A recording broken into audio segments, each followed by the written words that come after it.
Baik, bismillahirrahmanirrahim. Assalamualaikum warahmatullahi wabarakatuh. Selamat pagi adik-adik semua, kelas 12 RPL.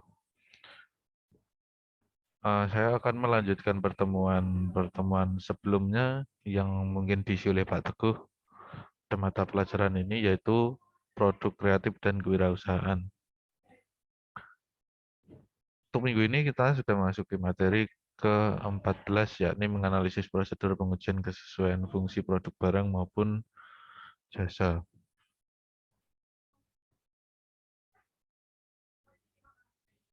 Adapun indikatornya, yang pertama menjelaskan cara atau tahapan pengujian fungsi produk, barang maupun jasa, kemudian menjelaskan prosedur, kemudian mengidentifikasi komponen-komponen, dan menganalisis prosedur pengujian kesesuaian fungsi produk, barang maupun jasa. Untuk minggu ini kita akan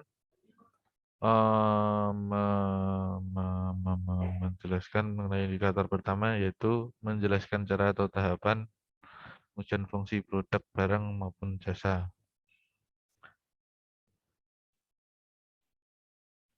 Untuk yang pertama ada dasar pengujian. Menurut O'Brien pada tahun 2005, paket software prototipe diuji, diimplementasikan, dievaluasi, dan dimodifikasi berulang-ulang hingga dapat diterima oleh pemakainya. Kemudian, pengujian sistem bertujuan untuk menemukan kesalahan-kesalahan yang terjadi pada sistem yang ditujukan, yang kemudian kesalahan-kesalahan tersebut nanti digunakan sebagai data untuk melakukan revisi sistem tersebut. Kemudian, tahap ini penting untuk memastikan bahwa sistem terbebas dari kesalahan sebelum akhirnya diterjunkan ke pasaran. Hal tersebut diungkapkan oleh Mulyanto pada tahun 2009. Kemudian selanjutnya, pengujian sistem menurut Somerville 2001. Pengujian sistem terdiri dari 6 bagian, yaitu pengujian unit, kemudian pengujian modul, kemudian pengujian subsistem, kemudian pengujian sistem, dan pengujian penerimaan, dan diakhiri oleh dokumentasi. Oke, saya jelaskan satu persatu. Untuk yang pertama yaitu pengujian unit. Pengujian unit dilakukan untuk menguji komponen individual secara independen tanpa komponen sistem yang lain untuk menjamin sistem operasi yang benar. Jadi pengujian unit ini dilakukan secara satu-satu, yaitu independen pada komponen-komponen sistem tersebut. Kemudian pengujian modul. Pengujian modul terdiri dari komponen yang saling berhubungan. Kemudian selanjutnya ada pengujian subsistem yang terdiri dari berbagai modul yang telah diintegrasikan. Jadi ini berurutan. Setelah pengujian unit selesai dilakukan, maka unit-unit tersebut dikumpulkan dan dilakukan pengujian modul, yakni pengujian unit-unit tadi yang sudah saling dihubungkan. Kemudian dari tahap itu dilanjutkan ke pengujian subsistem, yaitu kumpulan modul-modul tadi yang telah diintegrasikan. Kemudian pengujian sistem, yakni pengujian dari beberapa modul dan subsistem yang sudah diintegrasikan, yang artinya sudah menjadi sebuah sistem. Pengujian ini bertujuan untuk menemukan kesalahan yang diakibatkan dari interaksi antara subsistem dengan interface-nya. Jadi misal nanti ada error antara subsistem dengan interface, maka akan diketahui di sini. Kemudian selain itu juga untuk memvalidasi persyaratan fungsional dan non-fungsional. Kemudian ada pengujian penerimaan dengan data yang dientry oleh pemakai dan bukan uji data simulasi. Pengujian ini dilakukan oleh pemakai dan si pemakai nanti akan dimintai pendapat ataupun penilaian dan bukan simulasi. Kemudian dokumentasi berupa pencatatan terhadap setiap langkah pekerjaan dari awal sampai akhir pembuatan program. Begitu pengujian sistem yang diungkapkan oleh Somerville pada tahun 2001. Kemudian kita berlanjut ke proses pengujian barang baru.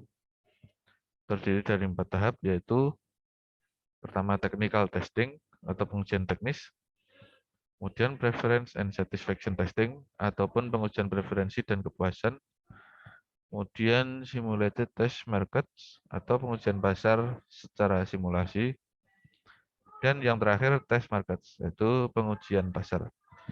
Saya jelaskan satu persatu mulai dari technical testing.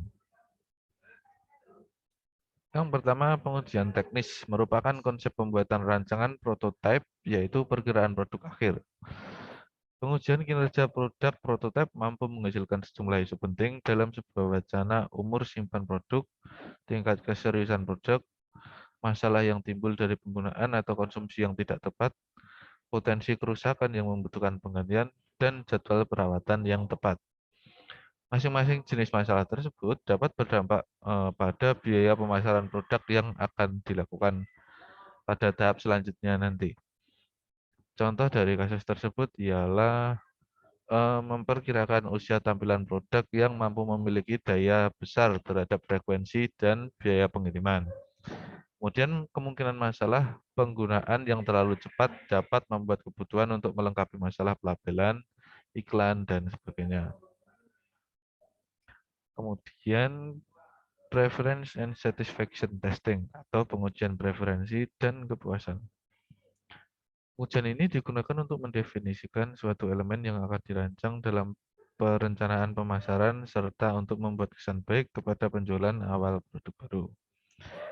Jadi tes ini dilakukan sebelum pemasaran dilakukan, yakni bertujuan untuk membuat kesan baik pada pengguna sesuai namanya, yaitu preferensi dan kepuasan, yang dilakukan pada tahap penjualan awal produk baru.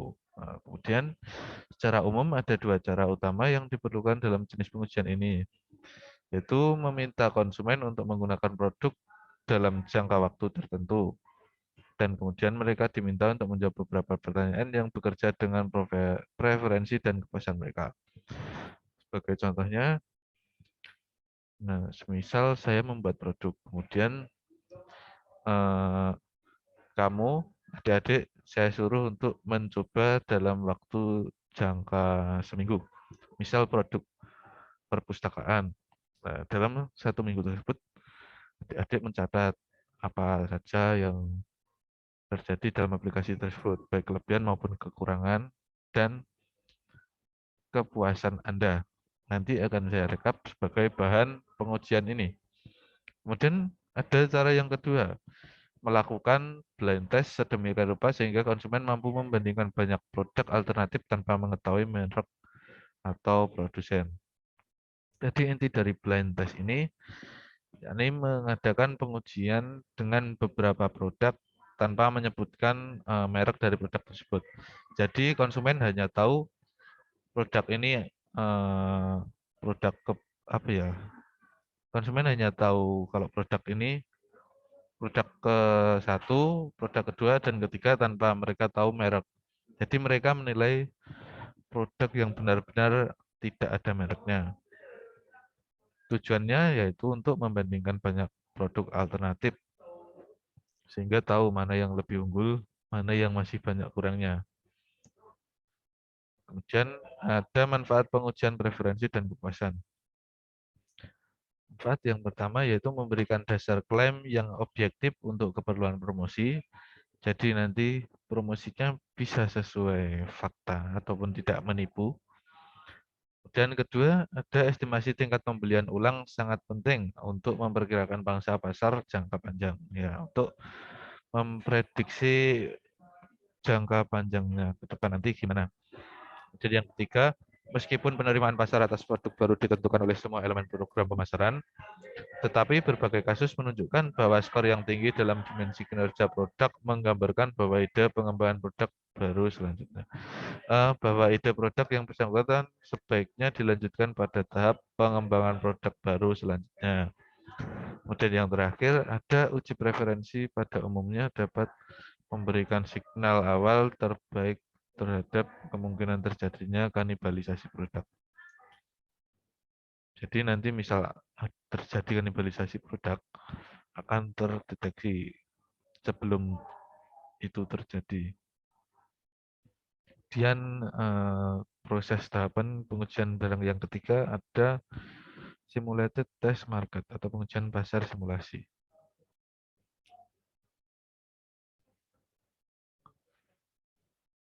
Metode pokok pengujian pasar terdiri dari 4 metode. Yang pertama yaitu sales wave research.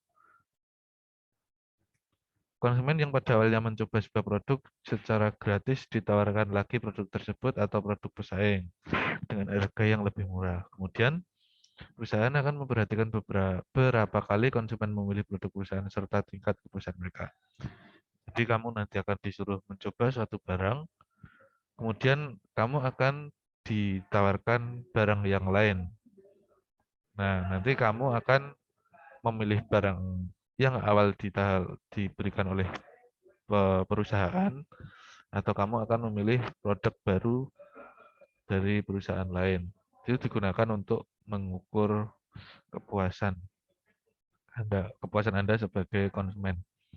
Kemudian simulated test market. Metode ini memerlukan 30-40 pembeli yang qualified di pusat pertokoan ataupun tempat-tempat lainnya. Dilakukan dengan cara perusahaan akan menanyakan beberapa hal kepada mereka berhubungan dengan awareness dan preferensi mereka terhadap berbagai merek pada jenis produk tertentu. Mereka bisa saja diundang untuk menyaksikan iklan, termasuk di dalamnya yang sudah terkenal ataupun yang masih baru. Jadi iklan yang akan disaksikan itu iklan-iklan brand terkenal maupun iklan brand yang mungkin belum dikenal atau masih baru. Kemudian yang ketiga ada control test markets. Metode ini memungkinkan perusahaan untuk menguji pengaruh faktor dalam toko dan iklan terbatas pada perilaku pembelian konsumen tanpa harus melibatkan konsumen itu sendiri secara langsung. Sampel konsumen akan diwawancarai untuk mendapatkan kesan mereka terhadap produk yang bersangkutan. Kemudian yang terakhir, test market ataupun uji pasar adalah cara utama dalam menguji sebuah produk baru dalam situasi yang sama dengan yang nantinya akan dihadapi dalam peluncuran produk yang bersangkutan. Jadi ini produk barang tersebut akan diujikan dengan kondisi dan situasi sama persis dengan yang nanti akan mereka hadapi dalam peluncuran produk tersebut. Seperti simulasi, ya seperti simulasi. Tapi bukan simulasi.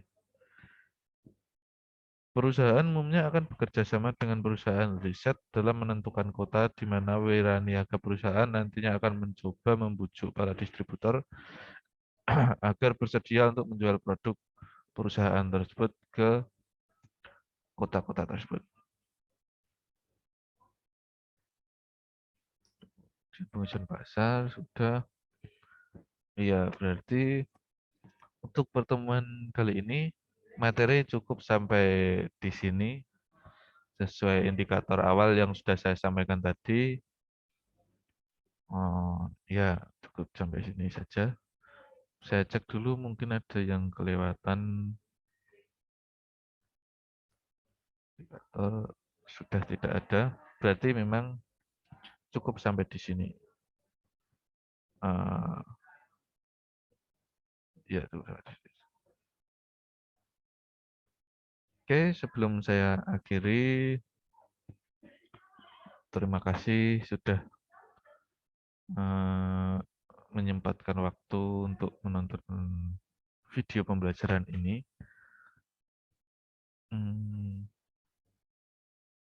Sebelum saya tutup pembelajarannya, mari kita berdoa untuk menutup pembelajaran kita pada hari ini.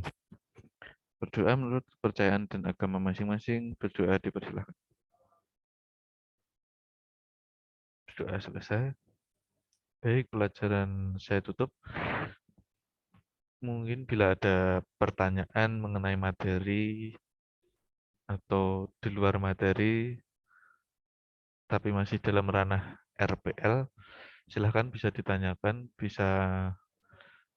langsung saat bertemu di lab atau melalui WhatsApp atau melalui DM di Microsoft Teams juga bisa.